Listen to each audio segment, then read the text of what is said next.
ప్రార్థన చేసుకుని ఈ ఉదయకాలపు కుటుంబ ప్రార్థన మనం ప్రారంభించుకుందాం. దేవుడు గత కాలంలో మరి చక్కనటువంటి విశ్రాంతిని అనుగ్రహించి ఈ ఉదయకాల సమయంలో మనల్ని సజీవులుగా లేపి ఆయన యొక్క పరిచర్యలు, కుటుంబపు ప్రార్థనలో ఈ ఉదయకాల సమయంలో తండ్రి అయినటువంటి దేవుణ్ణి మరి స్తుతించి మహింపరచుకోవడానికి దేవుడు మనకిచ్చిన ఈ చక్కటి అవకాశాన్ని బట్టి, చక్కటి భాగ్యాన్ని బట్టి దేవదేవునికి కృతజ్ఞతలు తెలుపుకుంటూ మరి సమయంలో ప్రార్థన చేసుకుని నేటి ఉదయకాలపు కుటుంబ ప్రార్థనలో మనందరం ముందుకు వెళ్ళేటువంటి ప్రయత్నాలు చేద్దాం. మరి ఉదయకాల సమయంలో మనము ఈరోజు వినబోతున్నటువంటి వర్తమానం ఏంటంటే, ఈరోజు మనం తెలుసుకోబోతున్నటువంటి పుస్తకం ఏంటన్నట్లయితే ఫిలోమోను పత్రిక అనేటువంటి పుస్తకం నుంచి మనం కొన్ని విషయాలు నేర్చుకోబోతున్నాం. గత కాలంలో తీతు పత్రికను మనము ముగించుకున్నాం, తీతు పత్రికను నేర్చుకున్నాం. అవును కదా మోషబాబు? తీతు పత్రికలు ఎన్ని అధ్యాయాలు ఉన్నాయి? 3 అధ్యాయాల ద్వారాగా దేవుని యొక్క ఆలోచనలు ఎలా ఉన్నావో, ఉద్దేశాలు ఎలా ఉన్నావో పౌలు గారి ద్వారాగా మనం తెలుసుకున్నాం, నేర్చుకున్నాం. దానిని ముగించుకుని మరి నేటి ఉదయకాల సమయంలో తీతు పత్రిక ద్వారాగా వర్తమానాలు మనం వినబోతున్నాం, నేర్చుకోబోతున్నాం. మరి అందుకుగా ఏంటనైనా ఫిలోమోను పత్రిక, క్షమించండి, ఫిలోమోను పత్రిక నుంచి మనం కొంత వాక్యాన్ని వినబోతున్నాం, నేర్చుకోబోతున్నాం, తెలుసుకోబోతున్నాం. కనుక ఇప్పుడు ఫిలోమోను పత్రికలోనికి వెళ్ళబోయే ముందు ప్రార్థన ద్వారాగా నేటి పరిచర్యను మనం ప్రారంభించుకుందాం. మొదటిగా మోషబాబు ప్రార్థనతో ఈ ఉదయకాలపు కుటుంబ ప్రార్థనలోనికి మనం ప్రవేశించేద్దాం. మోషబాబు ప్రార్థన ఇంకెదరకుండా మోషబాబు. పర్లోకమ్మ కడితేంటి గడిచిన కాలం మీతో చేసుకుంటుంది ఈ ఉదయకాల సమయంలో మీ సన్నిధి కాళ్ళు మా మేర ప్రకాశం చేసినందుకు మీకు ఆరోగ్యంలో హోటల్ చేసుకుంటుంది. ఉదయకాల సమయం తండ్రి మరి పొరపాట్లు తండ్రి చక్కగా చూడండి. మీకు ఆరోగ్యంలో శుద్ధి హోటల్ చేసుకుంటుంది వినుకుంటుంది.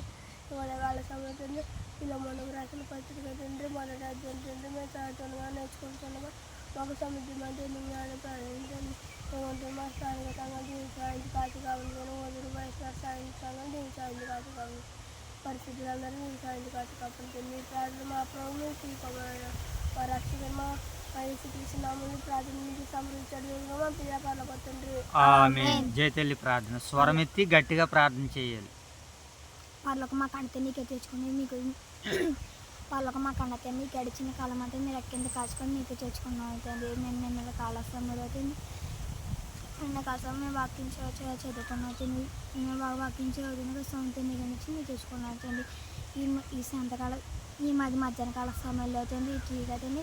ఫిలోమోను రాసిన పత్రిక అవుతుంది మేము చదువుతుండగా నేర్చుకుపోతుండగా సొంత కానీ పత్రిక మీద మాకు ఒక అవగాహన వచ్చేలా చేయించండి. మీ పత్రికతో ఎవరి గురించి అయితే నేర్చుకుంటున్నాం తెలుసుకున్నా వాళ్ళందరినీ విడిపించేలా కాకపోతే మా హృదయభాషను రాసుకునేలా చేయించండి.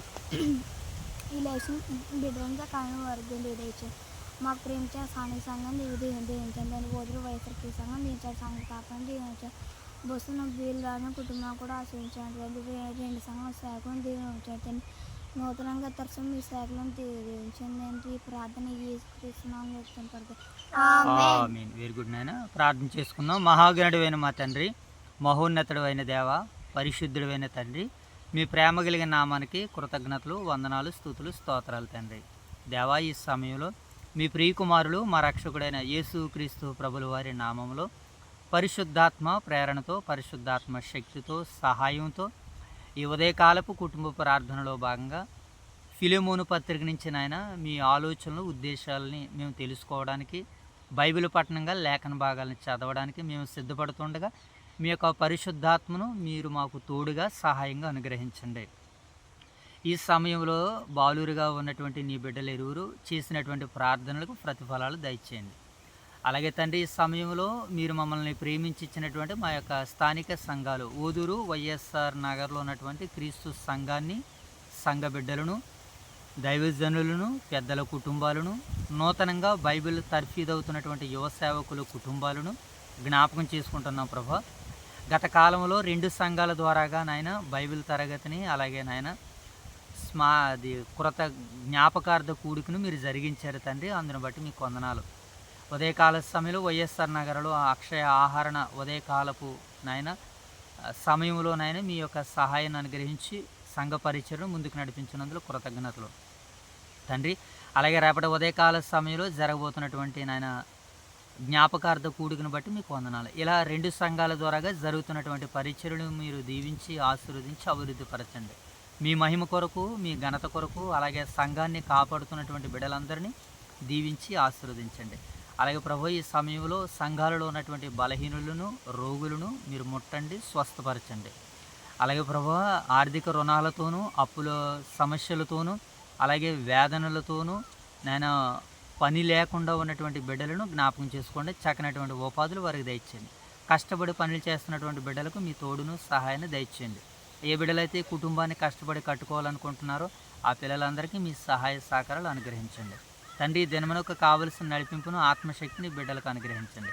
ఈ దినమంతట్లో నీ పిల్లలు చేస్తున్నటువంటి పనులను, పరిచర్యలను మీ తోడును, మీ యొక్క సహాయాన్ని, కాపుదలను, భద్రతను, క్షేమాన్ని, దీవెనను, ఆశీర్వాదాన్ని ఇరు సంఘాలకు మీరు అనుగ్రహిస్తారని ఆశిస్తూ తండ్రి ఉదయకాల సమయంలో జరగబోతున్న యొక్క పరిచర్యను అంతటినీ నేను మీకు మహిమకరంగా అనేక మంది బిడ్డలకు దీవెనకరంగా, ఆశీర్వాదకరంగా మీరు దీవించి నడిపించమని వేడుకుంటూ ఈ ప్రార్థన అంతటినీ నా ప్రభువును, మీ ప్రియకుమారులు, మా రక్షకుడైన మా ప్రభు అయిన యేసుక్రీస్తు వారి నామములో ఈ ప్రార్థన మీకు సమర్పిస్తున్నాము కన్న తండ్రి.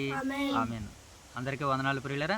రైట్, మంచిదినైనా మరి యొక్క సమయంలో దేవతి దేవుడు మరి మనల్ని ప్రేమించి మరొక నూతన దినాన్ని, మరొక ఉదయకాలపు సమయాన్ని దేవుడు మరి మన వినికిడిలో ఫలింపజేసినందులకే దేవదేవుని కృతజ్ఞతలు తెలుపుకుంటూ మరి ఈ కాలంలో, ఈ సమయంలో మన సంఘ బిడ్డలు, మన యొక్క కుటుంబీకులు, మన యొక్క బంధువులు, స్నేహితులు మరి అనేక పనుల్ని అనేకటువంటి రీతులుగా ఈ సమయాన్ని వారు సద్వినియోగం చేసుకుంటున్నారు. అందును బట్టి దేవునికి కృతజ్ఞతలు. ఇలా ఈ లోకంలో ముందుగా కుటుంబం కొరకు కష్టపడుతూ, అలాగే సంఘం కొరకు కష్టపడుతూ, అలాగే పరిచర్య కొరకు కూడా కష్టపడేవారిగా ఉండాలని దైవ లేఖనాలు మనకి సెలవిస్తున్నాయి. దేవుడు ప్రతి ఒక్కరి జీవితంలో సమయాన్ని, కాలాలని అందరికీ సమానంగా ఇస్తూ ఉంటుంటారు. ఇవ్వబడిన ఈ కాలంలో, ఈ సమయంలో కుటుంబం కొరకు పాటుపడాలి, బిడ్డల క్షేమం కొరకు పాటుపడాలి, అలాగే సంఘ క్షేమాభివృద్ధి కొరకు పాటుపడాలి, సమాజం కొరకు పాటుపడాలి. ఇలా అనేక రీతిలుగా, అనేక రకాలుగా మనము పని చేయవలసినటువంటి వారమై ఉన్నాము, కష్టపడవలసిన వారమై ఉన్నాము. కనుక మరి దేవుడు మరి మన చేతులకు అప్పగించినటువంటి ఆ యొక్క పనిలో సుఖంతో కాకుండా శ్రమతో కూడుకుని ప్రతి ఒక్కరు కూడా మరి తండ్రి అయినటువంటి దేవుడు మనల్ని ఏ రీతిగా ఈ లోకానికి పంపించాడో ఆయన చిత్తాన్ని ప్రతిరోజు, ప్రతిదినం తెలుసుకుంటూ మరి ఇవ్వబడిన ఈ కాలంలో ఆత్మీయంగా అందరం వర్ధిల్లేలాగా దేవుడు తన ద్వారాలని ప్రతి ఒక్క కుటుంబానికి దయచేయునుగాక. ఆమేన్. రైట్, మంచిది నాయన. మరి దేవుడు మనల్ని ప్రేమించి మనకిచ్చినటువంటి ఈ శ్రేష్టమైన సమయాన్ని బట్టి, చక్కటి సమయాన్ని బట్టి నేను దేవదేవుని మనసారా స్తుతిస్తూ మరొక పర్యాయము మరి ఉదయకాల సమయంలో వాక్యాన్ని నేర్చుకునేటువంటి ప్రయత్నాలు చేద్దాం. గత కాలంలో మనము కొన్ని పత్రికల నుంచి విలువైనటువంటి సమాచారాన్ని మనం తెలుసుకుంటున్నాం, నేర్చుకుంటున్నాం. అలాగే ఈరోజు కూడా మరొక నూతన పత్రికను మనం తెలుసుకోబోతున్నాం, నేర్చుకోబోతున్నాం. గత కాలంలో మనం తీతు పత్రికని ముగించుకోవడం జరిగింది. మరలా ఈరోజు ఫిలోమోను అనేటువంటి పత్రిక నుంచి దైవ సందేశాలు మనం నేర్చుకోబోతున్నాం. సరే, ఇప్పుడు ఈ ఫిలోమోను పత్రిక నేపథ్యాన్ని, సందేశాన్ని, సారాంశాన్ని, వివరణను మనం తెలుసుకునేటువంటి ప్రయత్నాలు చేద్దాం. ఓకేనా మహేష్ బాబు? కొంచెం పర్ఫెక్ట్గా ఉండాలి నువ్వు మహేష్ బాబు. రైట్, ఇప్పుడు ఈ ఫిలోమోను పత్రిక మనకి అనేక అధ్యాయాలను కలిగి లేదు, ఒకే ఒక అధ్యాయంగా ఉంది. ఒకే ఒక అధ్యాయంగా ఒక పత్రికగా మనకి కనపడుతుంది. ఈ పత్రికలో 25 వచనాలను కలిగి ఉంది. 25 వచనాలను కలిగి ఒక పత్రికగా పిలువబడింది. ఈరోజు ప్రపంచంలో దేశాలుగా పిలువబడుతున్నటువంటి దేశాలు ఉన్నవి. పెద్ద దేశాలు, పేరుగాంచిన దేశాలు ఉన్నవి, చిన్నవి పేరుగాంచిన దేశాలు కూడా ఉన్నవి. అలాగే బైబిల్ గ్రంథంలో పెద్ద ప్రవక్తలు ఉన్నారు, చిన్న ప్రవక్తలు కూడా ఉన్నారు. బైబిల్ గ్రంథంలో పెద్ద అధ్యాయాలు కలిగినటువంటి కీర్తన పుస్తకం ఉంది, చిన్న అధ్యాయాలను కలిగినటువంటి ఒక చిన్న పుస్తకం కూడా మనకి కనబడుతుంది. అలాగే ఇలా మనం బ్యారేజ్ వేసుకుంటున్నప్పుడు ఇది చిన్న పుస్తకం కదా, ఒకటే పత్రిక కదా, ఒకే అధ్యాయాన్ని కలిగి ఉందని మనం చిన్న అంచనా వేయకూడదు. ఈ పదాల వెనకాల, ఈ అధ్యాయం వెనకాల, లేదా ఈ పత్రిక వెనకాల దేవుని ఉద్దేశం అయితే చాలా గొప్పదిగా మనకి కనబడుతుంది. కనుక ఇప్పుడు దేవుని చిత్తాన్ని మనం తెలుసుకోవడానికి బైబిల్ గ్రంథం ఒక లైన్ మాట్లాడుతుంది మనతో. ఏంటి ఆ లైన్ అంటే, యేసుక్రీస్తుల వారు గూర్చినటువంటి వ్రాయబడినటువంటి సంగతులను అన్నిటినీ గ్రంథస్థం చేయాలంటే భూలోకమైనను సరిపోదని వ్రాయబడింది. భూలోకమైనా కూడా సరిపోదట. కాగితాలతో మనం రాయాలనుకుంటే భూలోకమే సరిపోలేనటువంటి ఆశ్చర్య కార్యాలని దేవుడు పరిశుద్ధ గ్రంథం నందు వ్రాయించాడు. అందుకనే వాటిని కొన్నింటిని మాత్రమే మన కళ్ళ ముందుకు వచ్చినవి. మిగతా అన్నీ కూడా రాయాలంటే భూలోకమే సరిపోదు. భూలోకంలో సరిపోలేనటువంటి పుస్తకాన్ని మనం చదవాలంటే మరి మనుషుల వల్ల అవుతుందా? అవదు కనుకనే అలా తీసాను. అలా అవదు కనుకనే దేవుడు ఏం చేశాడు, కొన్నింటిని మాత్రమే మనకు రాశాడు. అలా వ్రాసినటువంటి వాటిలో మరలా ఇవి మాటల్ని మట్టి మూసలో 7 సార్లు ఊది కడిగినంత వెండి అంత పవిత్రములని ఈ మాటల గురించి మరి కీర్తనకారుడు తెలియజేస్తున్నాడు. ఇలా ఫిల్టర్ చేసుకుని ఈ మాటలు మనకు అనుగ్రహింపబడ్డాయి కనుక ఈ మాటలు చిన్నవైతే కాదు, చాలా గొప్పవి. అందుకనే దైవ సేవకులు మనకు ఒక పాఠాన్ని తెలియజేశారు కదా మధ్యకాలంలో. ఏంటి మోషే బాబా పాఠము? చిన్నవాటితో గొప్ప కార్యాలు. చిన్నవాటితో ఏమేమి గొప్ప కార్యాలు చేశారు అని అంటే ఆ రోజు మనం విన్నటువంటి పాఠం, అరిచేయంత మేఘమే ఎంతో వర్షాన్ని ఇచ్చింది, చిన్న నున్నరాళ్ళే పెద్ద గొలియాతుని నేలని పడగొట్టిందని. ఆ చిన్ని కర్ర ఏం చేసింది, సముద్రాన్ని 2 పాయలుగా చేసింది. కనుక ఈ చిన్న అధ్యాయమే ఏం చేస్తుంది అని అంటే చిచ్చరపిడుగు లాంటిది అనేకమైనటువంటి విషయాలు మనకి తెలియజేస్తుంది. మనం మనసు పెట్టి ఆలోచన చేయగలిగినట్లయితే దేవుడు మనకిచ్చినటువంటి తలాంతుతో, దేవుడు మనకిచ్చినటువంటి సమయంలో, దేవుడు మనకిచ్చినటువంటి జ్ఞానంతో కొన్ని విషయాలు మనం తెలుసుకునేటువంటి ప్రయత్నాలు చేద్దాం. ఇది మనకి ఆ చిన్న ఒక అధ్యాయంగా పిలువబడుతుంది. ఎన్ని వచనాలు ఉన్నాయి మోషబాబు దీంట్లో? 25 వచనాలుగా మనకు కనబడుతుంది అనమాట. ఓకేనా? ఇది ఈ అధ్యాయ నేపథ్యంలోనికి మనం వెళ్తున్నాం.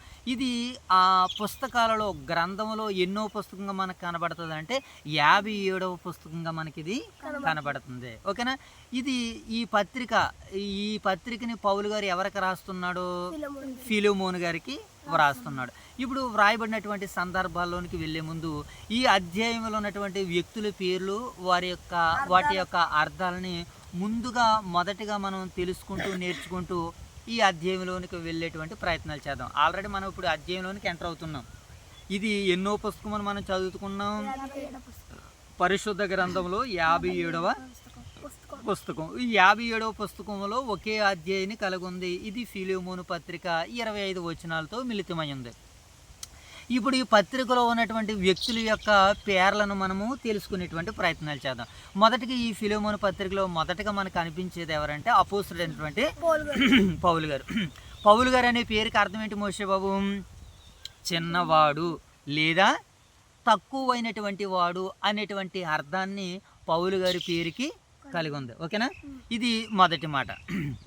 ఈ సందర్భం ఏంటంటే ఈ లేఖ వ్రాసేటప్పుడు పౌలు గారు సువార్త నిమిత్తము రోమాచెరలో ఉన్నాడు. ఇప్పుడు రోమాచెర నుంచి రాసినటువంటి పత్రికలు చెరసాల పత్రికలు అంటారనమాట. ఇప్పుడు చెరసాల పత్రికలు అనేటువంటి ఒకసారి మనం కొలత వేసుకుంటే ఏపీసీ పత్రిక, అలాగే ఫిలిప్పీ పత్రిక, కొలసీ పత్రిక, ఫిలోమోను పత్రిక, ఈ 4 పత్రికలు చెరసాల పత్రికలు అని అంటారు. కాపరి పత్రికలు మనకు కనబడుతున్నాయి. 2 పత్రికలు. తీతు గారు రాసినటువంటి 1 తిమోతి, 2 తిమోతి ఒక పత్రిక అయినా మనం తీసుకోవాలి. 2వ పత్రిక తీతు పత్రిక. ఇవి కాపరి పత్రికలుగా మనం చూసాము. సంఘ పత్రికలు చూసాము. ఏంటవి? మనకి రోమా పత్రిక నుంచి కొరింథీ పత్రిక దగ్గర నుంచి మనం ముగించుకుంటే 7 పత్రికలు ఎన్నో మనం చూసాము. ఇవి సంఘ పత్రికలు. సార్వత్రిక సంఘానికి, భూమి మీద ఉన్నటువంటి క్రీస్తు సంఘాలకి వ్రాయబడినటువంటి పత్రికలుగా. సో మనం ఇప్పుడు ఇక్కడికి వచ్చేద్దాం, ఫిలోమోను పత్రిక దగ్గరికి వచ్చేద్దాం.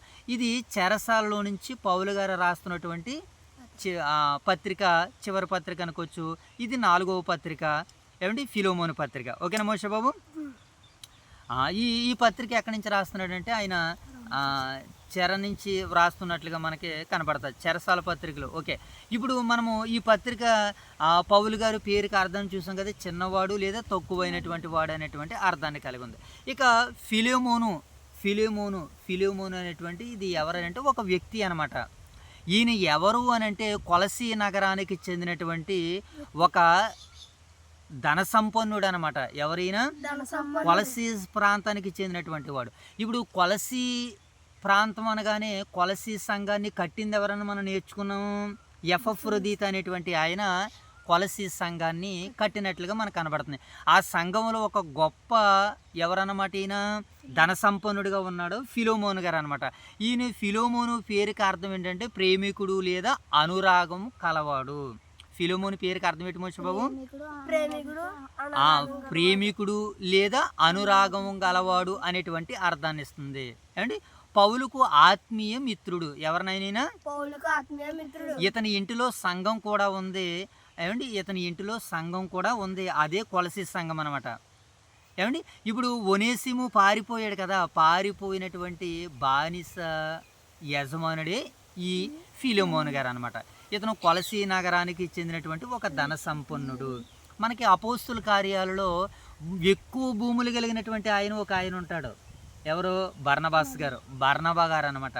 ఆయన ఎక్కువ భూములు కలిగినటువంటి వాడు. ఇలాగే ఇప్పుడు కొలసి నగరానికి, కొలసి సంఘానికి కూడా బలమైనటువంటి ధన సంపన్నుడు ఎవరయ్యానంటే ఫిలెమోను గారు. దేవునిలోనూ కూడా ధనవంతుడు, లోకంలో కూడా ఆయన ధనవంతుడు. అలాగే ఇప్పుడు మన స్థానిక సంఘంలో ధనవంతులు ఎవరు? ఒక్కొక్క కార్యక్రమానికి ఒక్కొక్క ధనవంతుడు పైకి లెగిస్తూ ఉంటుంటాడు. సండే టు సండేలో బాగా ఎక్కువ ధన సంపన్నులు కొంతమంది వచ్చారు. వారి ధనాలని, వారి కానుకల్ని ధారాళంగా ఇచ్చేశారు. ఏమండి, 70,000 ఒక ఆయన ఇచ్చారు, ఒక ఆయన 50,000 ఇచ్చారు, ఒక ఆయన 40,000 ఇచ్చారు, ఒక ఆయన ఇలా అంచెలించెలుగా ఇచ్చినటువంటి మన ఓదూరు వైఎస్ఆర్ నగర్ క్రీస్తు సంఘాలు ధన సంపన్నులు కనబడుతున్నారు. వాళ్ళందరికంటే పెద్ద ధనవంతుడు మన దైవ సేవకులు కూడా ఒక పెద్ద బడా ధనవంతుడుగా మనకు ఆయన కనబడుతూ ఉంటాడు అన్ని విషయాల్లో ఆయన. సో అందుని బట్టి దేవాదేవునికి వారి తరపున కుటుంబానికి ప్రత్యేకమైనటువంటి వందనాలు. కనుక ఈ సమయంలో మనకి ఒనేసిము క్షమించండి ఫిలెమోను ఎలా కనబడుతుందంటే కొలసి నగరంలో కొలసి సంఘానికి ఒక ధన సంపన్నుడిగా, ఒక భుజాన్ని, ఒక ఫిల్టర్గా, ఒక ఏమండి పునాదిగా కనబడుతున్నాడు ఆయన. ఓకే, ఆయన పేరుకి అర్థం ఏంటి? ప్రేమికుడు లేదా అనురాగం కలిగినటువంటి వాడు. ఇక ఈ ఫిలెమోను పత్రికలో మరొక ఆయన కనబడతారు. ఆయన ఎవరంటే ఒనేసిము. ఇప్పుడు ఈ ఫిలెమోను పత్రిక అంతా కూడా ఎవరి మీద ఆధారపడి ఉందంటే ఒనేసిము గారి మీదే ఆధారపడి ఉంది. ఎవరి మీద ఆధారపడి ఉంది మనిషి బాబు? ఒనేసిము గారి మీదే ఆధారపడి ఉందన్నమాట. ఈ ఒనేసిము అనేటువంటి పేరుకి అర్థం ఏంటంటే ప్రయోజనకరమైనటువంటి వాడు లేదా ఉపయోగకరమైనటువంటి వాడు. ఏం పేరు నాయన? ఉపయోగకరమైనటువంటి వాడు. ఇంతకీ ఈ ఒనేసిము ఎవరనంటే ఎవరో కాదు, ఇతను ఫిలెమోను ఇంటి దగ్గర పనిచేస్తున్నాడు అనమాట. ఎవరు? ఒనేసిము అనేటువంటి ఆయన. మీరు జ్ఞాపకం పెట్టుకోండి, ఈయన ఎవరనంటే ఫిలెమోను గారు. ఈయన ఎవరంటే ఒనేసిము. ఈ ఒనేసిము ఇప్పుడు ఎవరింటి దగ్గర పనిచేస్తున్నాడు? ఫిలెమోను ఇంటి దగ్గర పనిచేస్తూ ఒకనొక సందర్భంలో ఏదో ఒకటి దొంగిలించి ఎక్కడికి వెళ్ళాడనంటే రోమా చెరలోనికి వెళ్ళిపోయాడు. దొంగిలించిన తర్వాత పట్టుకుంటే ఎక్కడికి వెళ్తారు? చెరలోనికి వెళ్తారు కదా, ఖైదీ అవుతారు కదా. ఇప్పుడు ఖైదీగా రోమా చెరలో ఎవరున్నారు? ఇప్పుడు పౌలు గారు ఉన్నారు. ఇప్పుడు ఒనేసిముని కూడా ఎక్కడ వేశారు ఖైదీలో? పౌలు గారు ఉన్నటువంటి దగ్గరే ఉన్నారనమాట. అప్పుడు పౌలు గారు చెరసాల్లో ఒనేసిముని కలుసుకుని, ఆల్రెడీ నువ్వు ఎక్కడి నుంచి వచ్చావు, ఏం చేస్తున్నావు అని అంటే, నేను పలానా కొలసి పట్టణం నుంచి దొంగిలించి నేను ఇక్కడ ఖైదీగా పట్టబడ్డాను, కొలసి ప్రాంతం నుంచి అంటున్నావు, ఒకవేళ నువ్వు ఎక్కడి నుంచి వచ్చావు అంటే నేను ఫిలెమోను ఇంటి దగ్గర నుంచి వచ్చానని చెప్పగానే, ఫిలెమోను ఎవరో కాదు, నాకు మంచి ఆత్మీయ మిత్రుడు, కనుక నువ్వు మరలా తిరిగి నువ్వు ఎక్కడికి వెళ్ళాలంటే నీ యజమానుడు ఫిలెమోను ఇంటికి వెళ్ళాలని అతనికి వాక్యం ద్వారాగా అతనికి కొన్ని మాటలు ప్రస్తావించి, ఒకప్పుడు నిష్ప్రయోజనముగా ఉన్నటువంటి వాడు ఇప్పుడు ప్రయోజనకరుడిగా చెరసాలలో అతను ఏం చేశాడు? దిద్దుకున్నాడు, వాక్యం ద్వారాగా కట్టబడ్డాడు. ఇప్పుడు ఒనేసిముని ఎక్కడికి పంపుతాడనంటే ఫిలెమోను గారి దగ్గరికి పంపుతాడనమాట. కొలసి పట్టణానికి తిరిగి మరలా పౌలు గారు అక్కడ పంపుతున్నటువంటి సందర్భమే ఈ ఫిలెమోను పత్రిక. ఓకేనా మోషే బాబు? ఇక ఒనేసిము అనేటువంటి పేరుకి ప్రయోజనకరమైనటువంటి వాడు లేదా ఉపయోగకరమైనటువంటి వాడు. ఇక సందర్భం ఏంటంటే ఫిలెమోను వద్ద నుండి పారిపోయి దొంగిలించి సేవకుడిగా మారినటువంటి వ్యక్తి అనమాట. ఎక్కడ? రోమాచెరలో సేవకుడిగా మారాడు, క్రైస్తవునిగా మారి చివరకు పౌలు గారి ద్వారాగా ఇప్పుడు ఎక్కడికి పంపుతున్నాడు? మరలా కొలసి ప్రాంతానికి, ఫిలెమోను గారి ఇంటి దగ్గరికి. ఏ ఇంటి దగ్గర అయితే దాసుడిగా పనిచేశాడో అదే ఇంటికి మరలా ఎలాగెళ్తున్నాడు? ఒక సహోదరుడిగా వెళ్తున్నాడు. అంతకుముందు దాసుడు, ఇప్పుడు ఎలాగా? సహోదరుడిగా అని మనకే అర్థమవుతుంది. ఇక ఈ అధ్యాయంలో మనకి తారసపడే మరొక వ్యక్తి ఎవరనంటే అప్పియా. ఎవరమ్మా? అప్పియా అనగానే ఈవిడ ఒక స్త్రీరాలన్నమాట. ఈవిడ ఎవరు అనంటే వాస్తవానికి మరి ఫిలెమోను గారు భార్యగా పరిగణించబడింది. ఎవరినైనా ఈవిడ? ఎవరు ఈమె? అప్పియా. ఈమె పేరుకు అర్థాన్ని మనం చూసినప్పుడు గృహ నిర్వాహకురాలిగా ఉంటుంది అనమాట. ఏంటైనా ఈమె పేరుకి అర్థం ఏంటంటే ప్రియురాలు. ఏంటమ్మా? ప్రియురాలుని సూచించే పేరు. ఈమె ఫిలోమోను గారి యొక్క భార్య. ఇక మరొక ఆయన కనబడతారు అర్కిప్ప. ఎవరమ్మా? కొలసీ పత్రికలో కనబడతాడు ఈయన. ఇక్కడ ఈ పత్రికలో కూడా మనం అగ్రిప్ప అనమాట, కట్టప్పని మాట్లాడుకున్నాం కదా, ఈయన అర్కిప్ప అనమాట. ఈయన పేరుకి అర్థం ఏంటంటే గుర్రాల యజమాని లేదా గుర్రాల పరిపాలకుడు. ఎవరట ఈయన? అర్కిప్ప.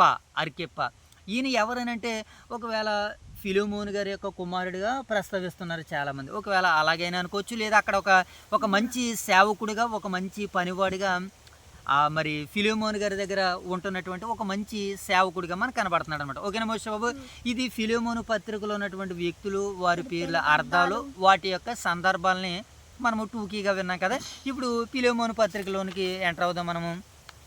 ఇప్పుడు ఈ ఫిలోమోను పత్రిక యొక్క నేపథ్యాన్ని చూద్దాం. ఓకేనా మోషే బాబు? ఈ ఫిలోమోను పత్రిక యొక్క నేపథ్యాన్ని మనం చూస్తున్నప్పుడు ఏమంటే ఈ ఫిలోమోను పత్రిక అనేటువంటిది పౌలు రాసినటువంటి పత్రికలలో ఒక చిన్న పత్రికగా మనకి కనబడుతుంది, కానీ అత్యంత గంభీరమైనటువంటి పత్రిక. ఇది నూతన నిబంధనలో ఒక అధ్యాయం కలిగినటువంటి పత్రికగా మనకి కనబడుతుంది. 25 వచనాలుగా మనకి కనబడుతుంది. ఇది ఎవరికి వ్రాయబడింది మోషే బాబు అని అంటే, వెరీ గుడ్. ఈ పత్రిక ఎవరికి వ్రాయబడింది అంటే ఫిలోమోను గారికి. ఫిలోమోను అనేటువంటి విశ్వాసికి, ధనవంతుడైనటువంటి క్రైస్తవుడికి వ్రాయబడింది. ఇతని ఇంటిలో సంఘముగా కూడి క్రీస్తుని ఏం చేసేవారంటే వీళ్ళందరూ ఆరాధన చేసేవారు. ఇప్పుడు ఈ పత్రిక ఎక్కడ నుంచి వ్రాయబడింది? ఓకేనా? ఎవరికి రాశారు అని అంటే ఫిలోమోనుకు రాస్తున్నారు పౌలు గారు.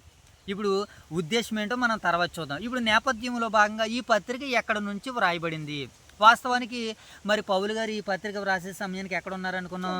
చెరసాల్లో ఉన్నారు కనుక ఆ చెరసాల్లో ఉన్నప్పుడు మరి రోమ చెర నుంచి ఈ పత్రికను వ్రాసినట్లుగా మనకి కనబడుతుంది. అలాగే ఇది క్రీస్తు శకము 60 నుంచి 62లో వ్రాయబడింది. రోమా చెర నుంచి ఈ పత్రిక వ్రాయబడింది. చెరసాల పత్రికలు ఎన్ని? 4 పత్రికలు అనుకున్నాం కదా. ఇది 5వ పత్రిక అవుతుంది వాస్తవానికి మనం అలా ముడి పెట్టుకుంటే. ఓకే, సరే. ఇక మనం ఇంకా బాగా ఆలోచించేద్దాం. ఒకవేళ దీంట్లో తిరకాసున్నా మరకాసున్నా ఇంకా మనకు అనుభవజ్ఞులైనటువంటి మన దైవ సేవకులు ఉన్నారు. వారి ద్వారాగా, మన స్థానిక సంఘం ద్వారాగా మరింత సమాచారాన్ని వినే ప్రయత్నం, నేర్చుకునేటువంటి ప్రయత్నం మనం చేద్దాం. ఓకేనా? ఒకవేళ ఏదైనా పొరపాటు ఉంటే సరి చేసుకుందాం. ఓకేనా? తెలుసుకునేటువంటి ప్రయత్నాలు. ఇది మన వాస్తవానికి బైబిల్ రీడింగ్ క్లాస్ ఇది, కానీ కొంత మనం టీచింగ్ క్లాస్గా దేవుడు దీనిని ఆశీర్వదించాడు. మరింత సమాచారాన్ని మనం వెలికి తీసేటువంటి పని. ఓకేనా మోషే బాబు? క్రైస్తవుడు అనగానే నేర్చుకునేటువంటి వాడు. ఎప్పుడు వాకో జీవిత పర్యాంతరం మనం ప్రతిరోజు నేర్చుకోవాల్సిందే. ఓకేనా మోషే బాబు? నెక్స్ట్ ఇంకా ప్రధాన వ్యక్తులు. ఈ అధ్యాయంలో కనిపించే వ్యక్తులు మనం ఆల్రెడీ ఇందాక చూసాము. మరొక పర్యాయం జ్ఞాపకం చేసుకుందాం. ఓకేనా మోషే బాబు? ప్రధాన వ్యక్తులు ఎవరంటే ఈ ఫిలోమోను పత్రికలో పౌలు గారు. ఎవరినైనా ప్రేమతో మధ్యవర్తిత్వం చేసినటువంటి అపోస్తులుడు. ప్రేమతో ఈయన ఏం చేశాడు మోషే బాబు? మధ్యవర్తిత్వం చేశాడు. ఎవరెవరికి మధ్యవర్తిత్వం చేశాడు? ఒనేసిము గారికి. ఓకేనా? ఫిలోమోను గారికి, ఒనేసిము గారికి మధ్యవర్తిత్వాన్ని చేసినటువంటి ఒక మంచి భక్తిపరుడు అపోస్తులుడు పౌలు గారు. ఓకేనా? ఈ అధ్యాయంలో మనకి ఇంకా మరొక ప్రధాన వ్యక్తి ఎవరంటే ఫిలోమోను గారు. ఈయన ఎవరో ఒక విశ్వాసి, తర్వాత యజమాని. ఓకేనా?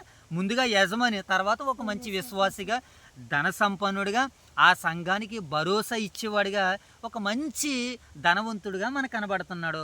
సంఘంలో ధనవంతులు ఉండాలి, బలవంతులు ఉండాలి. ఓకేనా మోషే బాబు? ధనవంతులు సంఘ పరిచర్యలు ముందుకు వెళ్తారు, బలవంతులు సంఘ బయట కాపలా కాస్తూ ఉంటుంటారు. సంఘాన్ని చీల్చే తోడేలు ఏది లోపలికి రాకుండా. ఓకేనా మోషే బాబు? నెక్స్ట్ ఇంకా మరొక ఆయన ప్రధాన వ్యక్తుల్లో ఎవరంటే ఒనేసిము గారు. ఈ ఒనేసిము ఎవరు మోషే బాబు? ఫిలోమోనుకు చెందినటువంటి దాసుడు అనమాట. అనగా ఫిలోమోను ఇంటి దగ్గర పనిచేసేటువంటి ఒక పనివాడు. అయితే ఒకానొక సమయంలో ఈయనకు ఒక ఆలోచన వచ్చింది. ఇతనికి కష్టం అనిపించిందో, లేక పని భారం అనిపించిందో, లేకపోతే ఏదైనా వస్తువు దొంగిలించాడో, మొత్తానికి ఒక దొంగగా బయటికి వెళ్ళి చెరలోనికి వెళ్ళాడు. అక్కడ పౌలు గారి దగ్గర కలుసుకున్నాడు. పౌలు గారు పలకరించినటువంటి వారి తర్వాత ఇప్పుడు చెరసాల్లోనికి వెళ్ళిన తర్వాత ఒకరికొకరు దొంగలు కూడా ఏమని మాట్లాడుకుంటారో. వాస్తవానికి అందరూ దొంగలకి వెళ్ళరు. కొంతమంది ఏమండి తప్పు చేయకుండా కొంతమంది నేరాన్ని అనుభవిస్తూ ఉంటుంటారు. వాళ్ళు మంచి వాళ్ళు స్నేహితులు అవుతారు కనుక వారి యొక్క పుట్టుపూర్వత్రాలను చెప్పుకుంటారు.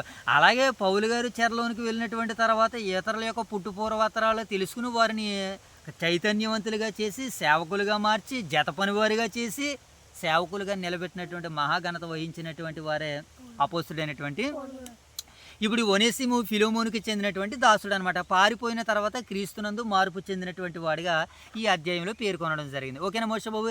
ఇది ఈ పత్రిక యొక్క నేపథ్యంగా మనం చూడొచ్చు. ఇక ఈ పత్రిక యొక్క సందేశం ఏంటో మనం నేర్చుకుందాం మోషే బాబు. ఓకేనా? ఈ పత్రిక సందేశం ఏంటని జాగ్రత్తగా బైబిల్లో మనకు వెళ్ళినప్పుడు మనం చూసినప్పుడు క్రీస్తులో క్షమాపణ మరియు సమాధానము ఈ పత్రిక మనకి సందేశాన్ని ఇస్తుంది. ఈ పత్రిక సందేశం ఏంటి మోషే బాబు? క్రీస్తులో క్షమాపణ, ప్రేమ, సమాధానాన్ని ఈ అధ్యాయం మనకి వివరణిస్తుంది అనమాట. పారిపోయిన ఒనేసిము దాసుడైన పౌలును కలుసుకున్నాడు అనమాట. ఎక్కడ? రోమాచెరలో కలుసుకున్నాడు.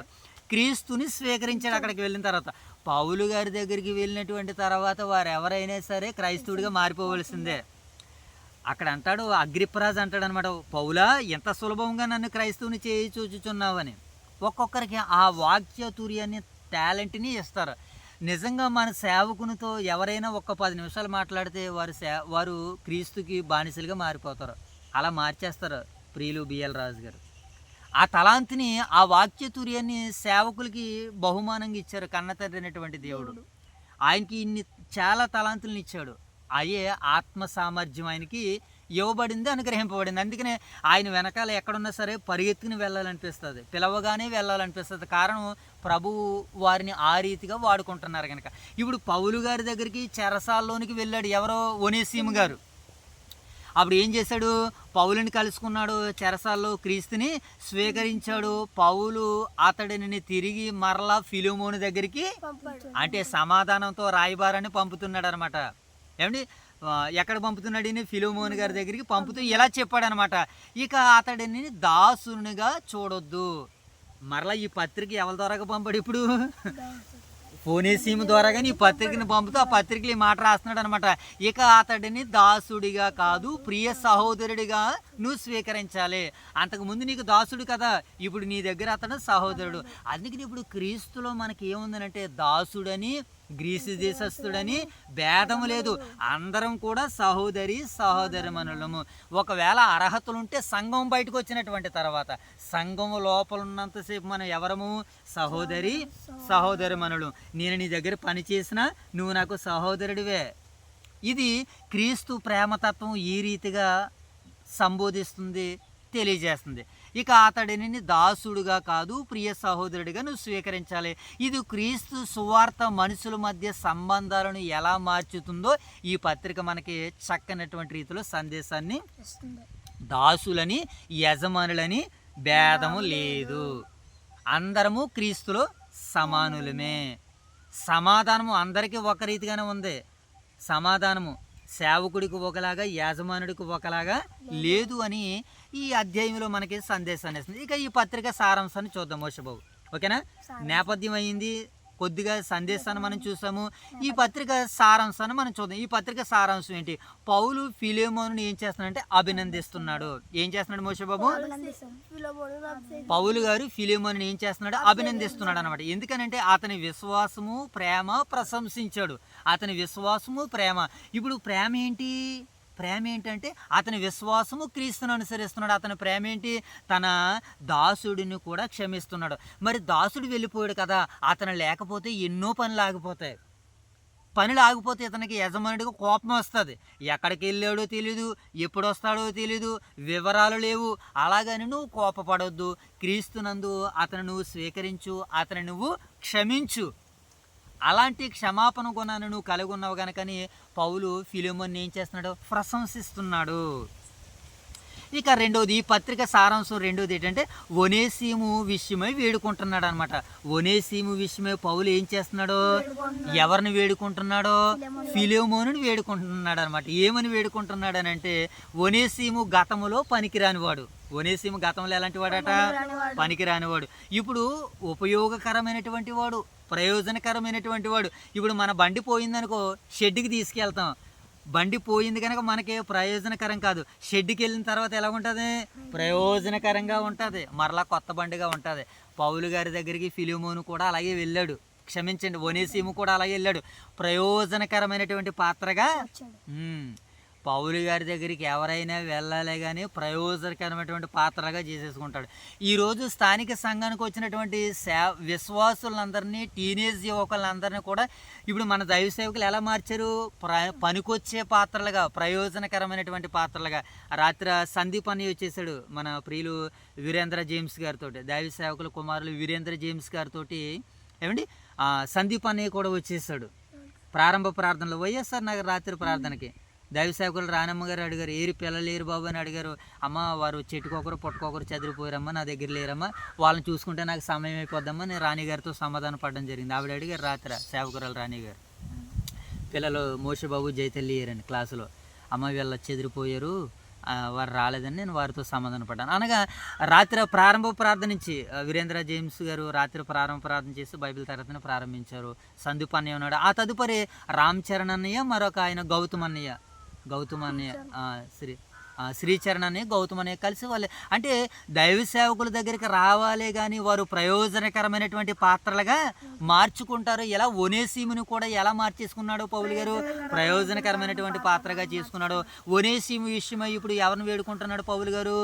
ఫిలెమోను వేడుకుంటున్నాడు. గతంలో అతను పనికిరాని వాడే, ఇప్పుడు ప్రయోజనకరమైనటువంటి పాత్రగా, పనికొచ్చేటువంటి పాత్రగా, ఇప్పుడు క్రీస్తుకి సేవకులుగా బైబిల్ ట్రైనింగ్ని ఇస్తున్నారు మన దైవ సేవకులు. ఓకేనా మోషే బాబు? ఇక ఈ పత్రిక సారాంశంలో 3వ మాట ఏంటంటే క్షమించమని ఆజ్ఞాపిస్తున్నాడు. ఏం చేయమన్నాడు మోషే బాబు? క్షమించమని ఆజ్ఞాపిస్తున్నాడు. ఈ క్షమాపణ అనేటువంటిది ఎంత అంటే మనం ఏదైతే పోగొట్టుకున్న వ్యక్తిని మనం క్షమించాలి. అది ఆ క్షమాగుణం నీలోనికి రావడానికి నువ్వు కొన్నింటిని పోగొట్టుకోవాలి, ఎదుటివాడికి నువ్వు ఇచ్చేయాలి, త్యాగం చేసేయాలి. అది ఎవరిలో కనబడుతుందంటే ప్రభు అయిన యేసుక్రీస్తుల వారిలో మనకు కనబడుతుంది. ఆయన్ని పట్టుకుని సిలువ వేస్తున్నప్పుడు కూడా ఏమని పలికారు యేసుక్రీస్తుల వారు మోషే బాబు? తండ్రి వీరేమి చేయుచున్నారో వెరగరగనికి వీరిని క్షమించమని ప్రార్థన చేశాడు. తండ్రి వీరేమి చేయుచున్నారో వెరగరగనికి వీరిని క్షమించి తండ్రిని యేసుక్రీస్తుల వారు వేడుకున్నారు సిలువలో తండ్రి అనేటువంటి దేవుణ్ణి. పౌలు గారు కూడా ఇప్పుడు వేడుకుంటున్నారు ఎవరిని? ఫిలెమోన్ని క్షమించమని ఆజ్ఞాపిస్తున్నాడు అన్నాడు. ఒనేసీము చేసిన నష్టం ఏదైనా ఉంటే అది నా లెక్కలో చేర్చే అంటున్నాడు. ఒనేసీము నీకు ఏదైనా తక్కువ చేశాడా, నష్టం చేశాడా, అది నా లెక్కలో చేర్చాను, నేను తీరుతాను అంటున్నాడు. అంటే ఈ మాటలో మనకి ఏమర్థం అవుతుందంటే ఈరోజు ఎప్పటి వరకు మనుషులు చేసినటువంటి అపరాధాలని, పాపాలని అన్నీ కూడా యేసుక్రీస్తుల వారు ఏం చేశారు? తన భుజాల మీద వేసుకున్నాడు. వేరు గుడి భరించాడు. ఆయన శిలువలో ప్రజలందరి కొరకు ఆయన మరణించిన విషయం మనకి జ్ఞాపకం చేస్తుంది అనమాట. ఈ ఫిలెమోను పత్రిక సారాంశంలో 4వ భాగం మనకి ఏమైనా సెలవిస్తుందంటే క్రైస్తవ ప్రేమను చూపించమని ప్రోత్సహిస్తున్నాడు పౌలు గారు. ఫిలెమోన్ ఏం చూపించాలట మోషే బాబు? క్రైస్తవ ప్రేమని అనగా సహోదర ప్రేమని, క్రీస్తు జీవితానికి సాక్ష్యమని బోధించాడు. సహోదర ప్రేమ క్రీస్తు సాక్ష్యమని పౌలు గారు ఫిలెమోన్కి బోధిస్తున్నాడు అనమాట. ఓకేనా? ఇది ఈ అధ్యాయం యొక్క వివరణగా మనకి కనబడుతుంది. ఓకేనా మోషే బాబు? ఇక దీని యొక్క వివరాల్లోనికి వెళ్ళేటువంటి పని మనం చేద్దాం. ఓకేనా? చివరిగా మనము ఈ అధ్యాయం యొక్క వివరణ, ఈ అధ్యాయం మనకి ఏమని సెలవిస్తుందని అంటే సువార్త మనిషిని మారుస్తుందని ఈ అధ్యాయం మనకే. సువార్తకి ఎలాంటిది ఉందట మోషే బాబు? మనిషిని మారుస్తుందట. ఈరోజు మనస్తత్వ శాస్త్రవేత్తలు ఉన్నారు, అంటే మనసుని మార్చేటువంటి సైకాలజిస్టులు ఉన్నారు, మనసుని మార్చేటువంటి ప్రయోగశాలలు ఉన్నాయి, హాస్పిటల్స్ ఉన్నాయి, రోగ నిర్ధారణ చేసేటువంటి కేంద్రాలు ఉన్నాయి. అలాగే బైబిల్కి కూడా, వాక్యాన్ని కూడా ఎంత శక్తి ఉందనంటే సువార్త అనగా యేసుక్రీస్తుల వారి యొక్క మరణ సమాధి పునరుత్థాన దినాలకి ఎంత శక్తి ఉందంటే మనిషిని మార్చేటువంటి మనస్తత్వ శాస్త్రం ఏంటో తెలుసా ప్రియులరా? బైబిల్ గ్రంథం. ఇది ఎంతటి ఆత్మరోగాన్నైనా సరే నివారణ చేసేస్తుంది. ఇది ఇమీడియట్లీ ఇమీడియట్లీ మనిషికి ఏమొస్తుంది అంటే స్పందన వస్తుంది. ఇతర హాస్పిటల్కి వెళ్తే వారాలు పడతాయి, సమయాలు పడతాయి, నెలలు పడతాయి, కానీ వితిన్ సెకండ్స్లో మనిషికి ఏమొస్తుంది అంటే మార్పు చెందుతాడు. అదే ఈ ఫిలెమోను పత్రిక మనకి వివరణిస్తుంది. ఆధ్యాత్మిక వివరణ ఏంటంటే సువార్త మనిషిని మారుస్తుంది. ఒనేసిము పారిపోయిన ఒక దాసుడు. ఎవరు మోషే బాబు? కానీ క్రీస్తును కలిగిన తర్వాత అతని జీవితం ఏమైపోయింది? మారిపోయింది. ఏమండి, యేసుక్రీస్తుల వారిని అరెస్ట్ చేసి తీసుకున్నాడని సైనికులను పంపించారు. ఎవరో? ఆనాటి కాలం ఉన్నటువంటి యోధారాజులు, క్షమించండి ఏమండి రోమారాజులు. లేదా ఇశ్రాయేలు ప్రజలకు పరిపాలకులకు ఉన్నటువంటి అధికారులు పిలాతు గారు ఏమంటే ఇంకా కొంతమంది అధికారులు మనకు కనబడుతున్నారు కదా. రోమా సైనికులు వచ్చి ఎవరిని అరెస్ట్ చేయడానికి వచ్చారు? యేసుక్రీస్తుల వారిని అరెస్ట్ చేయడానికి వచ్చారు. అరెస్ట్ చేయడానికి వస్తున్నప్పుడు ఆయన ప్రసంగం చేస్తున్నారు, కానీ వీళ్ళు అరెస్ట్ చేయలేకపోతున్నారు. కారణం ఏంటి? ఆయన మాటలు వింటే వీళ్ళకి ఏమొచ్చేసింది? మార్పు వచ్చేసింది. సువార్తకంతా మారు మనసు ఉంది కనుక అరెస్ట్ చేయలేకపోయారు. మీరు ఎందుకు తీసేయలేకపోయారంటే ఆయన మమ్మల్ని మార్చేశాడు అన్నారు. మార్చేయడం కాదు, మనసును మార్చుకున్నారు. వీళ్ళ తప్పుదాలేంటో, వీళ్ళ పొరపాట్లేంటో, వీళ్ళ లోపాలేంటో స్కానరు బైబిల్ గ్రంథం. ఈ స్కానర్ దీంట్లో ఏ వ్యక్తికి వెళ్ళినా సరే ఆ వ్యక్తి యొక్క లోపాలు పాపాలు బయటపడతాయి. మరొక మాట ఏంటో తెలుసు ప్రియులరా, కడగబడతాయి. అందుకనే ఈరోజు పనికొచ్చే పాత్రలుగా అనేకులు మారిపోతున్నారు. యావత్తు ఈరోజు క్రిస్టియానిటీలో 4 కోట్లకు పైబడి ఉన్నారట క్రైస్తవులు ప్రపంచవ్యాప్తంగా.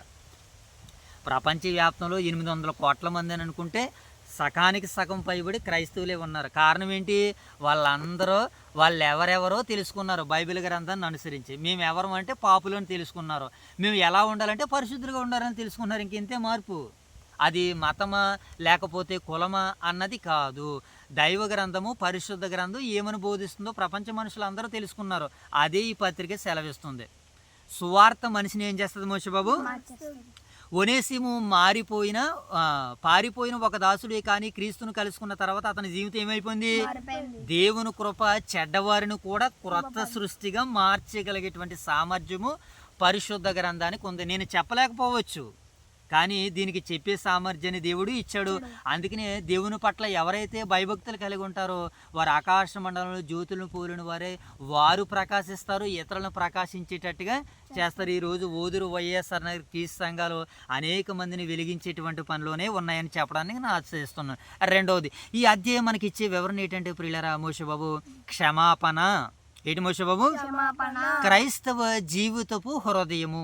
క్షమాపణ గుణాన్ని ఏ వ్యక్తి అయితే కలిగి ఉంటాడో క్రైస్తవ జీవిత హృదయము క్షమాపణ కలిగిన లాంటిది. ఇప్పుడు ఫిలోమోను ఒనేసిమును ఏం చేయవలసి వచ్చింది? క్షమించవలసి వచ్చింది. ఫిలోమోను గారు ఏం చేయవలసి వచ్చింది మోషబాబు? క్షమించవలసి వచ్చింది. ధనము కంటే క్షమాగుణము చాలా విలువైనటువంటిది. అలాంటి విలువలతో మరి ఒనేసిము గారు ఫిలోమోను ఉన్నారని పౌలు ప్రశంసిస్తున్నాడు అన్నమాట. ఇప్పుడు మనము ఎలాగుందనంటే ఫిలోమోను ఒనేసిముని క్షమించవలసి వచ్చింది. మనలను క్రీస్తు క్షమించినట్లే మనము కూడా ఇతరులను క్షమించాలి. మనల్ని ఏం చేశాడు మోషబాబు? క్రీస్తు వారు క్షమించాడు. ఎలాంటి సమయాల్లో మన అపరాధులుగా, పాపం చేసినటువంటి వారుగా, తిరుగుబాటుదారులుగా ఉంటుండగా మనల్ని యేసుక్రీస్తు వారు ఏం చేశాడు? క్షమించాడు. నేను మిమ్మల్ని క్షమించినట్లే మీరు మీ సహోదరులను ఏం చేయమన్నాడు ఆయన? మనం ఇతరులను క్షమించాలి. క్షమిస్తేనే మనము ఆశీర్వదింపబడతాం. క్షమాపణ లేకపోతే మనకు ఆశీర్వాదము.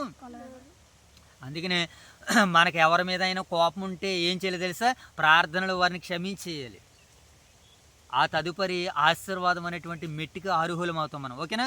ఇప్పుడు పౌలు క్రీస్తుకి ఎలా ఉన్నాడో ఒక ప్రతిరూపకంగా ఉన్నాడు. ఈ అధ్యాయంలో పౌలు గారు క్రీస్తుకి ఎలా ఉన్నారు మోషబాబు? అందుకనే క్రీస్తు ప్రేమని ఇతరులకు ప్రకటించాడు ఆయన. పౌలు ఎలా అంటున్నాడు అనమాట, ఏమని? అతడు చేసిన తప్పు ఏదైనా ఉంటే, అతడు చేసినటువంటి అప్పు ఏదైనా ఉంటే నా ఖాతాలో వేసే. ఎక్కడేమంటున్నాడు మోషబాబు? అది నా అకౌంట్లో వేసే అంటున్నాడు. అది నేను తీరుస్తాను అంటున్నాడు. ఇది యేసుక్రీస్తు మన పాప భారాన్ని కూడా తన మీద వేసుకున్నటువంటి సిలువపై చెల్లించినటువంటి ప్రేమను మనకి ఈ అధ్యాయం గుర్తు చేస్తుంది. ఈ అధ్యాయం మనకు వివరణిస్తుంది. యేసుక్రీస్తుల వారు కూడా అలాగే మన పాప భారాన్ని సిలువలో భరించాడు, మన పాప భారాన్ని క్షమించాడు. మనము కూడా ఇతరుల భారాన్ని ఏం చేయాలి? ఇప్పుడు మన మీద వేసుకోవాలి. ఎవడైనా ఒక అపరాధంలో పాపంలో పడిపోతే మీరు కూడా అలాంటి పాపంలో అపరాధంలో పడతారేమని మీరు కూడా జాగ్రత్తగా ఉండి మెలకువగా ఉండండి అని మనకి గలతీ పత్రిక 6వ అధ్యాయంలో మనకి సెలవిస్తున్నాయి లేఖనాలు. ఇప్పుడు మనం కూడా ఏం చేయాలి మోషబాబు? ఇతరులని క్షమించాలని ఈ అధ్యాయం మనకి సెలవిస్తుంది. ఇక చివరిగా క్రీస్తులో అందరం సమానులమని ఈ అధ్యాయం మనకి ఆత్మీయ వివరణ ఇస్తుంది. క్రీస్తులో మనం అందరం ఏంటి మోషబాబు? సమానులము. దాసుడైనా యజమానుడైనా క్రీస్తులో అందరూ సహోదరులే. సువార్త సామాజిక గోడలను ఏం చేస్తుందంటే కూల్చేస్తుంది. సువార్త సామాజిక గోడలను ఏం చేస్తుంది మోషబాబు?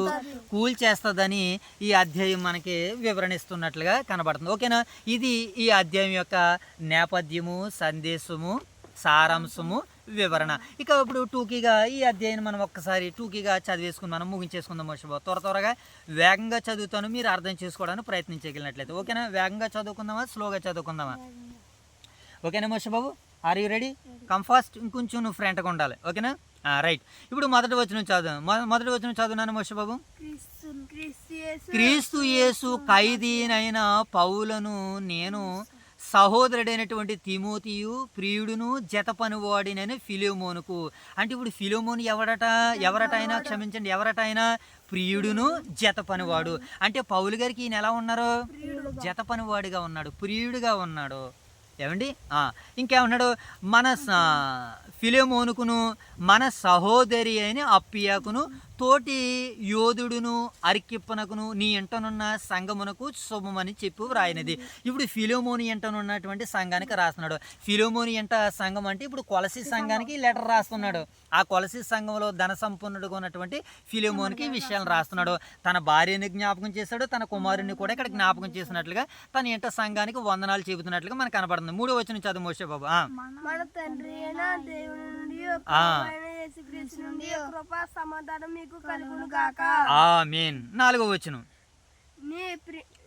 నీ ప్రేమను గూర్చి ప్రభు అయిన యేసు ఎడలను సమస్త పరిశుద్ధుల ఎడలను నీకు కలిగి ఉన్న విశ్వాసమును, ఏమండి, విశ్వాసమును గూర్చి నేను విని నా ప్రార్థనల యందు నీ నిమిత్తం విజ్ఞాపన చేయొచ్చు ఎల్లప్పుడూ నా దేవునికి కృతజ్ఞతాస్తుతులు చెల్లించుచు క్రీస్తును బట్టి మీ యందున్న శ్రేష్టమైన వరముల విషయమే నీవు అనుభవపూర్వకముగా ఎరుగుట వలన ఇతరులు నీ విశ్వాసమందు పాలివారవుట అనునది కార్యకారి కావాలని వేడుకొనిచున్నాను. సహోదరుడా, పరిశుద్ధుల హృదయములు నీ మూలముగా విశ్రాంతి పొందినందున. అంటే పరిశుద్ధుల హృదయాలందరూ ఇతని వల్ల ఏం పొందుతున్నాడు మోషే బాబు?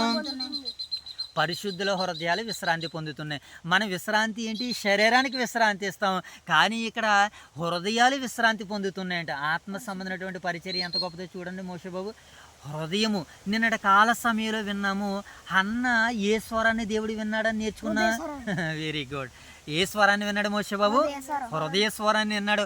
ఇప్పుడు హృదయ స్వరానికి ఏమొచ్చింది? నీరసం వచ్చింది. ఇక్కడ ఈ హృదయాలు ఏం చెందుతున్నాయంటే, పరిశుద్ధుల హృదయాలు విశ్రాంతి పొందుతున్నాయట. స్వరాన్ని ఇక్కడ విశ్రాంతి పొందుతుంది మాట్లాడి. ఓకేనా మోషే బాబు? సేవకుల స్వరము మాట్లాడి ఆయన విశ్రాంతి లేదు సేవకుల స్వరానికి. అప్పుడప్పుడు ఆయన స్వరానికి బదులుగా మా బూరలను వాడుకుంటారు. ఆయన సతీష్ గారు అనేటువంటి ఒక స్వరాన్ని, మణికుమార్ గారు అనేటువంటి స్వరాన్ని, వీరేంద్ర జేమ్స్ గారు అనేటువంటి స్వరాన్ని ఆయన వాడుకుంటూ ఉంటుంటారు. కొంతమంది పిల్లల స్వరాన్ని ఆయన వాడుకుంటారు. ఇక్కడ పరిశుద్ధుల హృదయాలు ఏమవుతున్నాయట మోషే బాబు? ఎవరి వలన విశ్రాంతి పొందుతున్నాయి? ఫిలోమోను గారి వలన విశ్రాంతి పొందుతున్నాయట.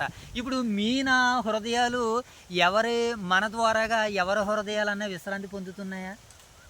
ఇప్పుడు ఈ పరిచర్య ద్వారాగా కొంతమంది హృదయాలు మరి ఆ విశ్రాంతి పొందును గాక. ఆమేన్. ఓకేనా? మన కుటుంబ సభ్యులు అందరి హృదయాలు విశ్రాంతి పొందును గాక.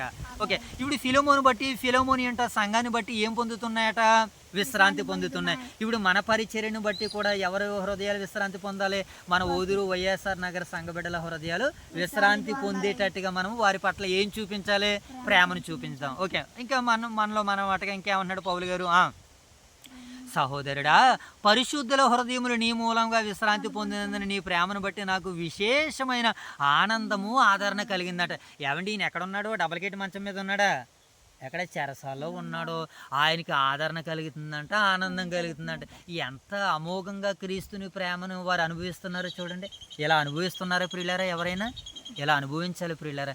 ఎలా అనుభవించడానికి ఈ లోకంలోనికి వచ్చాం, కానీ ఈ లోకానికి వచ్చిన తర్వాత మనము వేరొక దాన్ని అనుభవిస్తున్నామేమో. ఒకసారి మనము పరీక్ష చేసుకుందాం ప్రియులారా. మనము క్రీస్తు ప్రేమను పరిపూర్ణంగా సంపూర్ణంగా ఏం చేసేయాలి? మనము అనుభవించేయాలి. అలాగే క్రీస్తు ఆనందాన్ని ఆదరణ నిన్ను బట్టి నాకు కలిగిన అంటున్నాడు. 8వ వచనం చదువు మోషే బాబు. కావున యుక్తమైన దానిని గూర్చి నీకు ఆజ్ఞాపించుటకు క్రీస్తునందు నాకు బహుధైర్యము కలిగి ఉన్నందును వృద్ధుడును అంట. పౌలు గారు ఎలా ఉన్నాడట? పాపము వృద్ధుడైపోయాడట. మహానుభావుడు వృద్ధుడును. ఇప్పుడు క్రీస్తు ఖైదీనై ఉన్న పౌలను నేను ప్రేమను బట్టి వేడుకొనుట మరీ మంచిదనుకొని నా బంధకములో నేను కనిన కుమారుడగు. ఏమండి బంధకాల్లో ఎవరిని కన్నాడట? ఒనేసీముని కన్నాడట. ఈయన పని కనడమే. పౌలు గారి పని ఏంటి మోషే బాబు? కనడం. ఎక్కడికి వెళ్ళినా పిల్లల్ని కనడమే ఆయన పని. ఎందుకనంటే వాక్యముతో ఆయన గర్భాన్ని ధరించుకుంటున్నాడు, వాక్యముతో ఆయన కడుపుని నింపుకుంటున్నాడు. ఇప్పుడు వాక్యములో కడుపులోంచి అనేక మంది పిల్లల్ని ఇప్పుడు చెరసాలలో నేను కన్నాను నా కుమారుని ఒక ఆయనని చెప్తున్నాడు. ఫిలోమోనికి మాటను రాస్తున్నాడు. ఎవరిని కన్నాడట మోషేబాబు? చదువు. నేను కనిన కుమారుడగు ఒనేసీము కోసరము నిన్ను వేడుకొనుచున్నాను. అతడు మునుపు నీకు ప్రయోజనమైన వాడే గాని ఇప్పుడు నీకును నాకును ప్రయోజనకరమైన వాడాయను. నేను కుమారుణ్ణి కన్నాను, నాకు ప్రయోజనకరంగా ఉన్నాడు. ఎలా ప్రయోజనకరంగా ఉన్నాడు? అందొచ్చిన బిడ్డ తన తల్లికి తన తండ్రికి ఆనందాన్ని ఇస్తాడు. అందొచ్చిన బిడ్డ చేజారిపోతే ఆ తల్లిదండ్రులకి ఆనందం కాదు కదా, దుఃఖం కలుగుతుంది. ఏమండి, సంసోన్ని గొప్పగా పెంచుకున్నారు ఆ తల్లిదండ్రులు. దేవుని వాగ్దానాలతో పెంచుకున్నారు ఆ కుమారుడు. కానీ ఆనందాన్ని ఇచ్చాడు ఆ కుమారుడు, దుఃఖాన్ని ఇచ్చేసాడు ఆ కుటుంబానికి ఏమి ఇచ్చేసాడు మోషే బాబు? ఒకవేళ నీ కుటుంబానికి నా కుటుంబానికి మనం దుఃఖాన్ని ఇస్తున్నామేమో.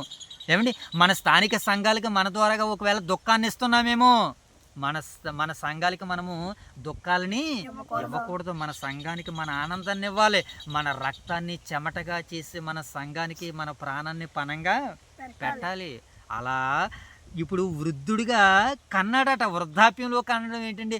వృద్ధాప్యంలో కన్నటువంటి కుమారులు ఎవరో? బాప్తిస్మిచ్చి యోహాన్ని వృద్ధాప్యంలో కన్నారు. ఇక్కడ వృద్ధాప్యంలో కన్నటువంటి ఒక ఆయన కనబడుతున్నాడు. కన్నారా మీరు ఎవరన్నా పిల్లల్ని? కందాం ప్రియులరా. మన దైవ సేవకులు అనేక మంది పిల్లల్ని కంటున్నారు ఆయన. క్రీస్తు స్వరూపం మీ యందు ఏర్పడే వరకు నేను మీ విషయమై ప్రసవ వేదన పడతానని అన్నాడు పౌలు. గలతీ సంఘంలో ఉన్నటువంటి బిడ్డలు అనేక మంది బిడ్డలను కన్నాడు ఆయన. మోషేబాబు ఇంకా కాన్సన్ట్రేషన్గా నువ్వు ఉండాలి. ఏమండి, ఈయన ఏం చేశాడట? ఏమండి, నేను కనిన కుమారుడగు ఒనేసీము కోసం నిన్ను వేడుకొనిచున్నాను. అతడు మునుపు నీకు నిష్ప్రయోజనమైన కానీ ఇప్పుడు నీకును నాకును ప్రయోజనకరమైన వాడు. ఎదుగొచ్చిన కుమారుడు వలన ప్రయోజనకరము. ఎదిగొచ్చిన బిడ్డకి తండ్రికి ఆనందాన్ని ఇస్తాడు. మోషేబాబు ఇది చేయాలి అది చేయాలంటే చేస్తున్నాడు అనుకో, తండ్రికి సంతోషము. సంఘంలో ఆత్మీయ తండ్రి దైవ సేవకులు చెబుతున్నారు అనుకో, నా మాటను చేస్తున్నాడు అనుకో, ఆ కన్న తండ్రికి ఆనందము. నేను ఎక్కడికి వెళ్ళినా పర్వాలేదు, నా సంఘాన్ని నడిపించుకునే నా కుమారులు ఎదిగారు, నా పిల్లలు ఉన్నారు, నేను ఎక్కడికైనా వెళ్ళొచ్చు, నేను ఏదైనా చేయొచ్చు. ఎక్కడికైనా ఏదేనంటే మరొక సంఘాన్ని కట్టేటువంటి పనులు, మరొక ప్రాంతం వెళ్ళేటువంటి పనులు, మరొక పట్టణం వెళ్ళేటువంటి పనులు, మరొక గ్రామం వెళ్ళేటువంటి పనులు. ఓకేనా మోషే బాబు? సరే. మునుపు నీకు ప్రయోజనకరమైన వాడిని ఇప్పుడు ప్రయోజనకరమైన వాడు. 12 వచ్చిన చదువునన్న మోషే బాబు. నా ప్రాణం వంటి వాడినైనా అతని నీ యొద్దకు తిరిగి పంపి ఉన్నాను. నా ప్రాణం వంటి వాడట ఎవరో? ఒనేసీము. అంటే ఇప్పుడు ఒనేసీము పౌలు గారి ప్రాణం ఇప్పుడు ఎవరి చేతుల్లో ఉంది? ఒనేసీము చేతుల్లో ఉంది. ఇప్పుడు ఒనేసీముకి ఏదైనా జరిగితే పౌలు గారి ప్రాణానికి ప్రమాదకరం. అంత గొప్పగా ఆ కుమారుని తీర్చిదిద్దాను అని అంటున్నాడు. అంటే తన దేవుని సంకల్పాన్ని అంతా కూడా ఎవరి మీద పెట్టేశాడు? ఇప్పుడు ఒనేసీము గారి మీద పెట్టేశాడు. చూసారా? ఏమండి, మనము దేవుని కొరకు గొప్పగా బ్రతకాలే కానీ దేవుడు తను బ్రతికించుకుంటాడండి ఈ సందర్భాన్ని బట్టి. చూద్దాం. నా ప్రాణం వంటి వాడైన అతన్ని యొద్దకు తిరిగి పంపి ఉన్నాను. నేను సువార్త కొరకు బంధకములో ఉండగా నీకు ప్రతిగా అతడు నాకు పరిచారము చేయి నిమిత్తము నా యొద్ద అతన్ని ఉంచుకుంటుని. ఎన్నాలో నా దగ్గర నేను ఉంచుకున్నాను, ఇప్పుడు నీ దగ్గరికి తిరిగి పంపుతున్నాను అని చెబుతున్నాడు అనమాట. ఇప్పుడు చదువు మోషే బాబు. నీ ఉపకారము బలవంతోచేతమైనట్టు కాక స్వేచ్ఛాపూర్వకమైనదిగా ఉండవలని నీ సమ్మతి లేకయే ఏమీ చేయటం నాకు ఇష్టం లేదు.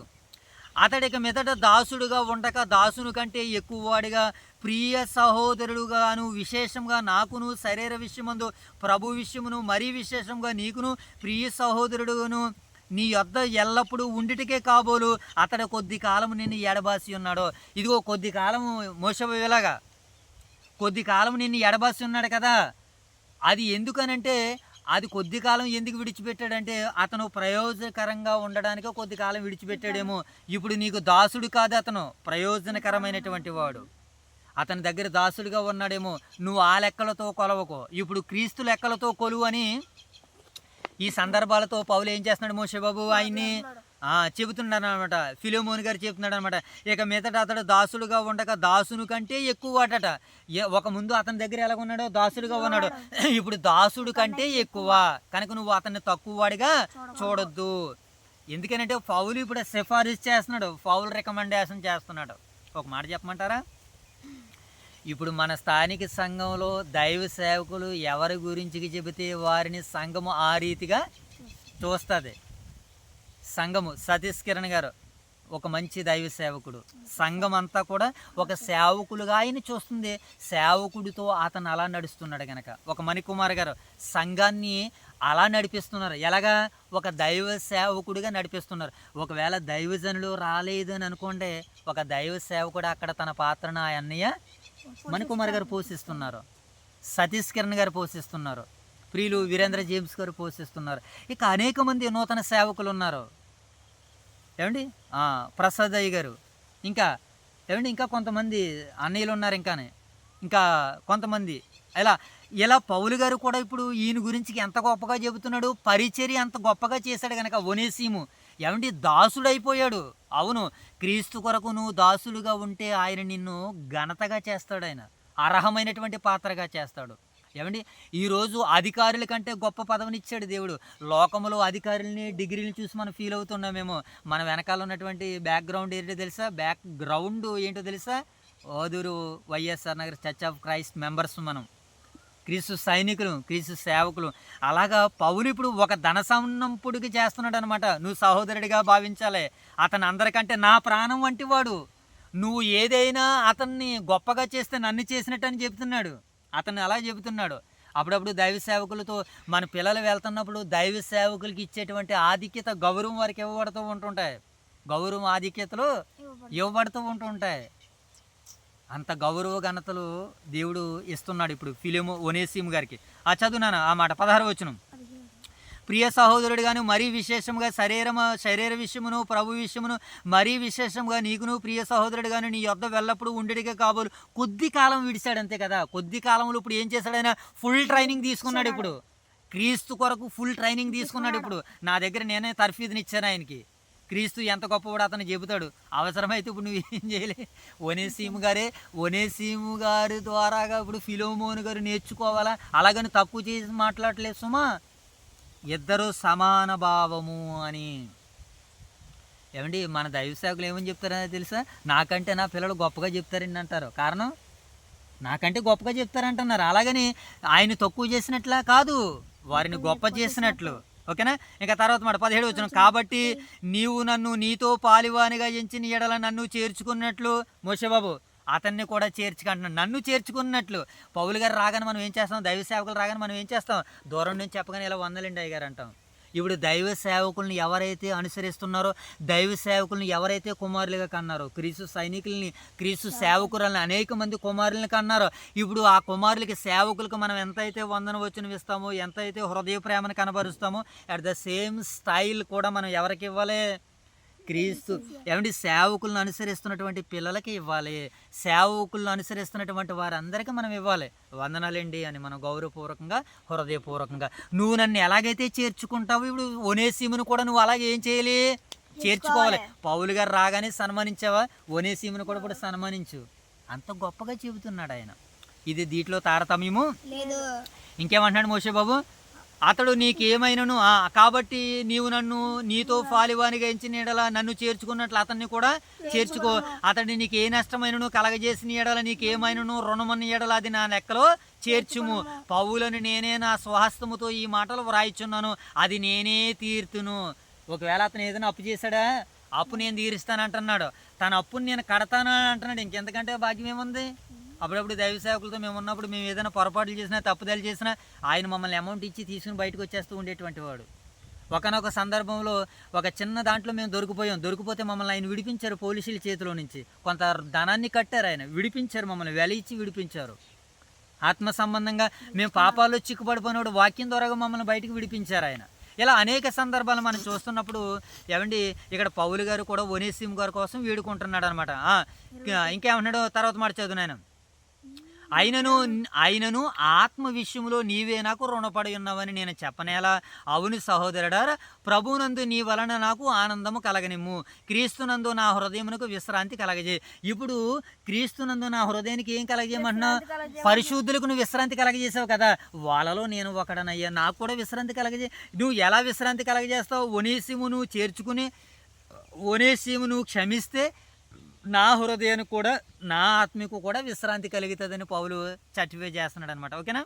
తర్వాత మాట, క్రీస్తునందు నా హృదయమును కూడా నువ్వు విశ్రాంతి కలగజే. నేను చెప్పిన దానికంటే నువ్వు ఎక్కువగా చేయదు అని ఎరిగి నా మాట విందువని నమ్మి నీకు వ్రాయిచున్నాను. నేను చెప్పిన దానికంటే ఎక్కువ చేస్తావట. అవును, నా సేవకుడు చెప్పాలే కానీ ఒకటి కంటే 2 ఎక్కువగా మేము చేయడానికి సిద్ధపడతాం. సేవకుల్ని ఎక్కడా కూడా అవమానం కలగకుండా మేము చూసుకుంటాం. ఒక్క మాట ఏంటంటే ఆయన పదే కోరుకుంటేదంటే నాకు గౌరవం రాకపోయినా పర్లేదు కానీ మీ వల్ల అవమానం కలగకుండా నాకు చేయండి బాబా. అది ఆయన కోరుకుండేది అదే. ఆయన కంఠంలో ఊపిరి ఉన్నంత వరకు, ప్రాణం ఉన్నంత వరకు సంఘానికి కానీ, సేవకులకి కానీ, విశ్వాసులకు కానీ ఒకరి ద్వారా ఒకరికి అవమానం వచ్చేటువంటి కార్యాలు చేయకండి. ఒకవేళ అలా చేస్తే ఆ రోజు నేను చచ్చిపోయానన్నటువంటి విశ్వాసాన్ని ప్రతి విశ్వాసి కలిగి ఉండండి. ఒకవేళ నా ద్వారాగా సంఘానికి అవమానమైన వచ్చేది ఏదైనా ఉందా? నేను ఒకవేళ నిజంగా చచ్చిపోయినట్టు. అందుకనే నువ్వు చనిపోయిన వారివై ఉన్నావు కానీ నువ్వు బ్రతికి ఉన్నావు అని అనుకుంటున్నావు కానీ నువ్వు మృతుడు అయితివి అని అంటున్నాడు సంఘాలతో మాట్లాడుతూ. నేను జీవించుచున్నావు అనుకున్నావు కానీ నువ్వు చచ్చినవాడు అని అంటున్నాడు మోషవ వీటు. ఓకేనా? అందుకని పౌలు గారు ఏమంటున్నాడు? నా హృదయాలకు విశ్రాంతి కలగజేయి. మనకి ఈ అధ్యాయంలో కనబడుతున్న మాట ఏంటి? పరిశుద్ధులకు విశ్రాంతి కలుగుతుంది అన్నటువంటి మాట కనబడుతుంది. చూద్దాం. అంతేకాదు, నేను చెప్పిన దానికంటే నీవు ఎక్కువగా చేసేది అని ఎరిగి నా మాట విందువని నమ్మి నీకు రాయిచున్నాను. అంతేకాదు, నీ ప్రార్థన మూలముగా నేను నీకు అనుగ్రహింపబడిందని నిరీక్షించున్నాను కనుక నా నిమిత్తం బస సిద్ధం, నా నిమిత్తం భోజనాన్ని కూడా సిద్ధం చేసి నేను వచ్చేస్తాను అంటున్నాడు ఆయన. చెరసాల్లో ఉండి ఎలాగెళ్తావు నాయన పౌలు గారు అని మనం అడిగాం అనుకోండి, వాళ్ళని అంత ఇదిగా మోటివేట్ చేస్తున్నాడు. అంటే ఆయన రాబోతున్నాడు అని చెబుతున్నాడు అనమాట. ఇక చివరిగా ముగింపు మాటలు ఏం మాట్లాడుతున్నారు పౌలు గారు? క్రీస్తు యేసునందు నా తోటి ఖైదీనని ఎఫఫ్రా అది కొలసి సంఘాన్ని కట్టినటువంటి ఆయన కూడా ఉన్నాడట. క్రీస్తు యేసునందు నా తోటి ఖైదీడని ఎఫఫ్రా, నా జతపని వారైన మార్కు, అరిస్తార్కు, దేమ, లోక వందనములు చెప్పుచున్నారు. ప్రభువైన యేసుక్రీస్తు కృప మీ ఆత్మకు తోడైయుండును గాక. ఆమేన్ అని మరి పరిశుద్ధ గ్రంథాన్ని క్షమించండి, ఈ పత్రికను ముగిస్తున్నట్లుగా పౌలు గారు మనకి చెబుతున్నారు. కనుక ఈ అధ్యాయం మనకి నేర్పించే పాఠం ఏంటంటే మనము ఇతరులను క్షమించేవారుగా ఉండాలి. ఇతరులను క్షమించడం అనేటువంటిది అది చాలా ప్రయోజనకరమైనటువంటి ఆత్మసమైనటువంటి ఒక చక్కటి మాటగా మనకు కనబడుతుంది. చివరిగా ఈ అధ్యాయం ముగింపు మనకి ఏమిస్తుంది? ఈ అధ్యాయం మనకి ఏమి నేర్పిస్తుంది అంటే మోషబాబు, ఈ అధ్యాయం మనకి చివరిగా ఏమి నేర్పిస్తుందని మనం లేఖనాలను చూసినప్పుడు మనకు నేర్పించే పాఠం, మనం ఏం చేయాలంటే ప్రేమతో మాట్లాడితే హృదయాలు ఏం చేయబడతాయంటే మోషబాబు? మార్చబడతాయి. ప్రేమతో మాట్లాడితే హృదయాలు మార్చబడతాయి. ఇప్పుడు ఫిలోమోను గారు, ఒనేసిము గారు ఇద్దరు కూడా ఏం చేయాలి? ప్రేమతో మాట్లాడారు. ఆ రోజు నేను మీ ఇంటి దగ్గర నుంచి పారిపోవడం నాది తప్పు, నన్ను క్షమించండి అని ఒక్క మాట ఫిలోమోను గారి దగ్గర ఒప్పుకుంటే తన యజమానుడు బలా నేను నిన్ను క్షమించాను, అంతేకాదు నువ్వు పౌలు గారికి నేను చేయవలసినటువంటి పరిచర్య నువ్వు చేసావంట, నేనే నిన్ను క్షమిస్తున్నానని ఒకరినొకరు ఇరువురు కూడా క్షమించుకున్నటువంటి పాఠము ఈ అధ్యాయం మనకి సెలవిస్తుంది. క్షమాపణ సంబంధాలను పునరుద్ధరిస్తుంది. క్షమాపణ ఏం చేస్తుంది మోషబాబు? సంబంధాలను పునరుద్ధారణ చేస్తుంది, అంటే సంబంధాలను కడుతుంది. ఏంటి? క్షమాపణ లేకపోతే సంబంధాలను, కుటుంబాలను ఏం చేస్తుంది? అది సంఘాలను కూడా చీలిపోయే ప్రమాదము ఉన్నది. అనేక పర్యాయాలు దైవ సేవకులు అనేక విరోధ కుటుంబాలకు వెళ్ళి ఆయన పరిచర్య చేశారు. ఆయన సమాధాన పడ్డారు. అవతల వారు సమాధాన పడకపోతే మనం ఏం చేయలేము. కనుక సమాధానం వలన అనగా క్షమాపణ వలన బంధాలు ఏం చేయబడతాయి మోషబాబు? కట్టబడతాయి. దేవుడు పనికిరాని జీవితాలను కూడా ఉపయోగకరంగా మారుస్తాడని ఈ ఫిలోమోను పత్రిక మీతో నాతో మనందరితో క్రీస్తులో నిజమైన సహోదరత్వము ఉన్నది. క్రీస్తులో ఏముంది మోషబాబు? దేవుడు మనలందరినీ దీవించి ఆశీర్వదించును గాక. మహాగణుడ, మహోన్నతుడ, సర్వోన్నతుడ, సర్వాధికారి, మా పరిపాలక, మా దేవ, మా తండ్రి, మా రక్షక, మీకు కృతజ్ఞతలు ప్రభువా. ఈరోజు నాయన ఈ దినము తండ్రి మీ మహిమ కొరకు మమ్మల్ని నాయన నిలబెట్టే తండ్రి, మా కుటుంబాల్ని మా బిడ్డలను మీరు పోషించి సంరక్షించి కాచి కాపాడి మీ మహిమలో మీ ఘనతలో నింపి నడిపిస్తున్నందులకే కృతజ్ఞతలు ప్రభువా. ఎన్నిక లేని వారము, ఏపాటి వారము, ఎక్కడో ఉండవలసిన వారము తండ్రి, పాపాల్లో ఉండవలసిన వారము తండ్రి, బంధింపబడవలసినటువంటి మమ్మల్ని మీరు తండ్రి ప్రేమించారు ప్రభువా. ప్రయోజనకరమైనటువంటి పాత్రలుగా వాడుకుంటున్నారు. కృతజ్ఞతలు తండ్రి. మరి ఈ సమయంలో చిన్నవారమైన మమ్మల్ని ద్వారాగా మీ బలమైన మాటలను మీరు మాకు వినిపించారు, నేర్పించారు, తెలియజేశారు తండ్రి. మా కుటుంబముగా ఈ మాటల తండ్రి మా వినికిడులు మీరు ఫలాలు తీసుకుని రమ్మని వేడుకుంటున్నాం తండ్రి. ఎంతమంది అయితే ప్రభు ఈ మాటలు ఆకర్షింపబడుతున్నాయో, ఎంతమంది బిడ్డలు అయితే ఈ పరిచర్య కొరకు కొన్ని క్షణాలని కొన్ని నిమిషాలని కేటాయిస్తున్నారు ప్రభు. వారి జీవితకాలంలో నూరంతల ఫలాలను మీరు ద్వారాలుగా వారికి అనుగ్రహించండి నాయన. వారి జీవితకాలంలో అవి దినాలుగా, నెలలుగా, సంవత్సరాలుగా, దీర్ఘాయువుగా వారికి దయచేయమని మీ పక్షాన, వారి పక్షాన మిమ్మల్ని వేడుకుంటూ బ్రతమాలుతూ ప్రార్థిస్తున్నాను తండ్రి. మీకు వందనాలు ప్రభు. అలాగే తండ్రి ఇంత గొప్ప పరిచర్య మాకు చేసుకోవడానికి అవకాశం ఇచ్చినటువంటి మా యొక్క ప్రియ స్థానిక సంఘాలు ఓదురు వైఎస్ఆర్ నగర జంట క్రీస్తు నగర సంఘాలను బట్టి నాయన మీకు కృతజ్ఞతలు. మా సంఘ బిడ్డలను దీవించండి, ఆశీర్వదించండి. సంఘంలో ఉన్నటువంటి బిడ్డలందరినీ మీరు ఆశీర్వదించండి. సంఘానికి మూల స్తంభాలుగా ఉన్నటువంటి పెద్దల కుటుంబాలను, పురుషుల కుటుంబాలను, స్త్రీల కుటుంబాలను ఆశీర్వదించండి. సంఘానికి నాయన పునాదులుగా, బలమైన నాయకులుగా ఉంటూ తండ్రి మరి మా ప్రియులు దైవ సేవకులు రాజు గారిని, బిఎల్ రాజు గారిని, వారి కుటుంబాన్ని దీవించి ఆశీర్వదించండి నాయన. మంచి ఆలోచనలతో నాయన సంఘ పెద్దలు, దైవ సేవకులు కలిసి నాయన మంచి నిర్ణయాలు తీసుకుని సంఘాలను నడిపిస్తూ ఉండగా నాయన మీ యొక్క నాయన కృపను, కాపుదలను, వారికి భద్రతను, క్షేమాన్ని, దీవెనను నాయన వారికి అనుగ్రహించండి. వారి మాటలకు విధేయులుగా ఉంటూ సంఘ బిడ్డలందరూ నమ్మకంతో ముందుకు వెళ్తుండగా మీ సహాయ సహకారాలతో నాయన మీ సన్నిధి భాగ్యాలతో నాయన మీ సేవకుల కుటుంబాలను, విశ్వాసుల కుటుంబాలను మీరు దీవించి ఆశీర్వదించి కాచి కాపాడమని వేడుకుంటూ తండ్రి ఈ దినమును కావలసిన నడిపింపును, ఆత్మశక్తిని నీ ప్రియులైన పరిశుద్ధులందరికీ అనుగ్రహించండి. ఈ దినమంతట్లో మిమ్మల్ని చూడగలిగకుండా మీకు లోబడగలిగే మంచి మనసును, మారు మనసును ప్రియులైన పరిశుద్ధులందరికీ, నాకును మాకును అందరికీ దయచేయమని, సంఘాలను వదిలి, కుటుంబాలను వదిలి దూర ప్రాంతాల్లో ఉన్నటువంటి మా ప్రియులైన పరిశుద్ధులందరినీ మీరు దర్శించమని నాయన. దూరదేశాల్లోనూ, దూర ప్రాంతాల్లోనూ, దూర పక్కన పరిసర ప్రాంతాల్లో ఉన్నటువంటి ప్రియులైన పరిశుద్ధులందరికీ మీ భద్రతను, క్షేమాన్ని, దీవెన, ఆశీర్వాదాన్ని అనుగ్రహించమని, నీ పిల్లలు చేస్తున్నటువంటి ప్రతి పరిచయను దీవించి ఆశీర్వదించి కాచి కాపాడమని వేడుకుంటూ తండ్రి మరొక పర్యాయం ప్రభా మీ సన్నిధి భాగ్యాన్ని, మీ సన్నిధి కాంతులు మాపై ప్రకాశింపజేసి మమ్మల్ని నిలబెట్టమని, నడిపించమని వేడుకుంటూ కోరుకుంటూ ఈ ప్రార్థన అంతటి నేను ఆ ప్రభువును, మీ ప్రియకుమారులు, మా రక్షకుడు, మా ప్రభు అయిన యేసుక్రీస్తు వారి నామములో ఈ ప్రార్థన మనలో మీకు సమర్పిస్తున్నాం మా కన్న తండ్రి. ఆమేన్ తండ్రి. అందరికీ వందనాలైనా. May God bless you all, love you all, thank you.